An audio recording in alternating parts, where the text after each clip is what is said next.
morning. We talked to most of you. I believe all of you were here this morning. Talked about the shooting that we had right across the street. This afternoon, we have a little bit of information to update you on what's happened. All of the people involved did live in that home when the shooting took place. As I mentioned earlier, 5 of the children are deceased. 1 was transported to the hospital and died later. And then there's another victim that's at a Tulsa hospital. The suspect was taken into custody a short time later this morning, and his name is being released at this time. It's Jaron Dejon Pridgen, and I'm going to spell that for you. The first name is Jarron, middle name Deajon, last name Pridgeon, and his date of birth is 3/21 of 1995. What is his relationship to this family?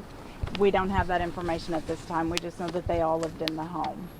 Can you tell us if there was a relationship, though? This wasn't just a random... It was not random, obviously, because they all did live in this home together. But as far as what all of those relationships look like, we just don't know that yet.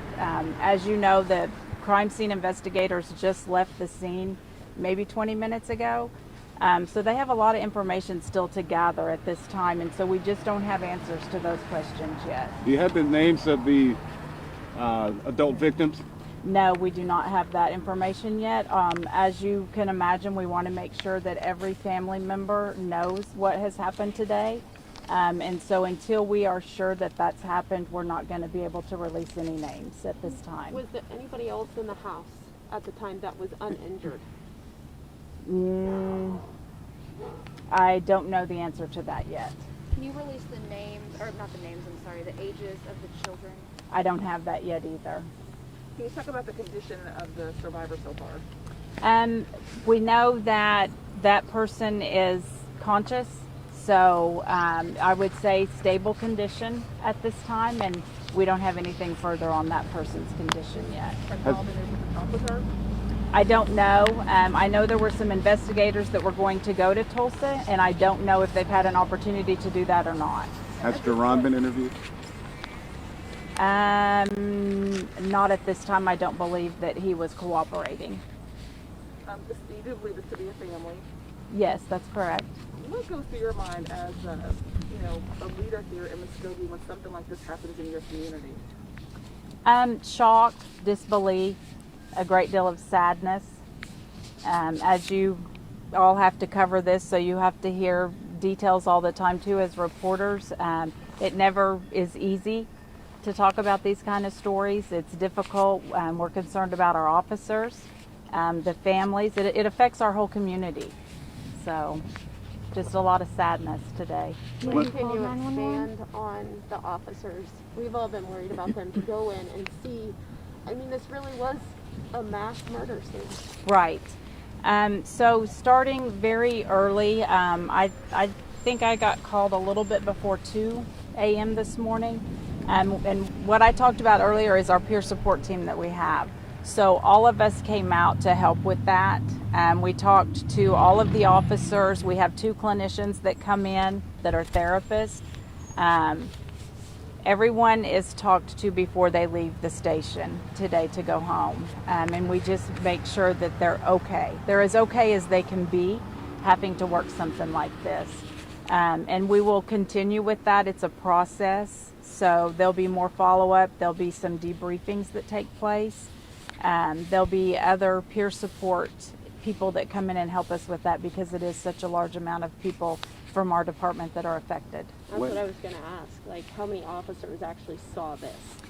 I don't have a total number. I can tell you that everyone that was working night shift for sure went inside the home.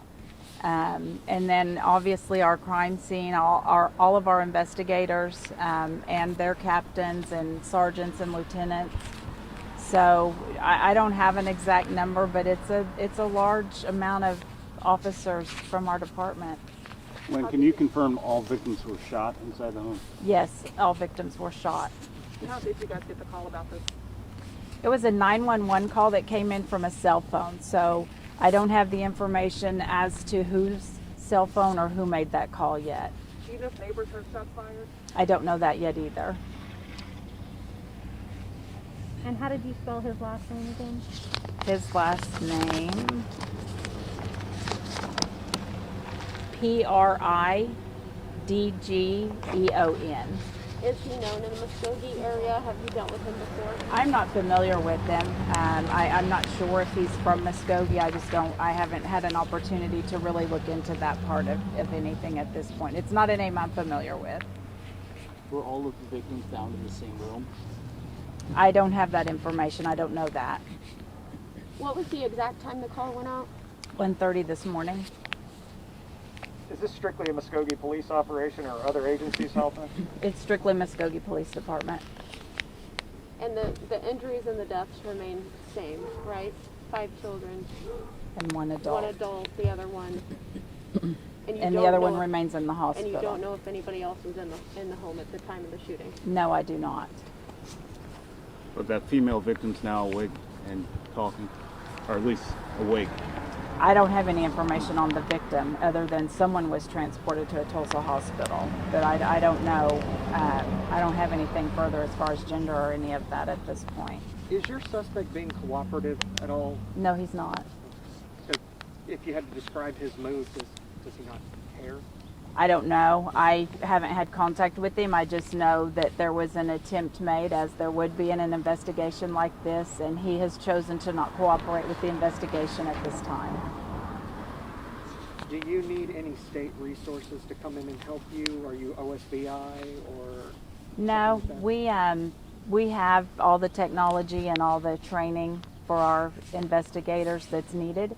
If we thought we had a need for that, our chief would request it, but our people do a fantastic job, and so all of that has been taken care of at this point. We've had lots of agencies reach out to us for support, peer support, and we appreciate that, and we thank everyone for that, and there may be a time when we need assistance for that. But right now, we have all of that covered and everything's okay. Can you remember anything like this ever happening in this community? No, I cannot. Not since I've been here, and I've been here 16 years. Has a gun been recovered? I'm not sure. I know they recovered some evidence. And again, I like I talked about earlier, I'm on the peer support team too, so I've been working on that this morning. And I just don't know what all evidence was collected. This may have been covered. What type of relationship did the suspect have with the victims? I don't think that's been determined yet either. And if it has, I don't have that information. I apologize if this was covered in a previous news conference. What got your attention to this house initially? Was there a 911 call? Were neighbors hearing fighting? Or There was a 911 call made to our 911 center. can you tell us the nature of that? Was someone needing help or? All I know is the call came in from a cell phone. I don't know who made that call at this time, but it was a call stating that there had been people shot inside the residence. Several people shot inside the home. Thank you so much for your time. You're I know welcome. This is a tough time. Thank you all.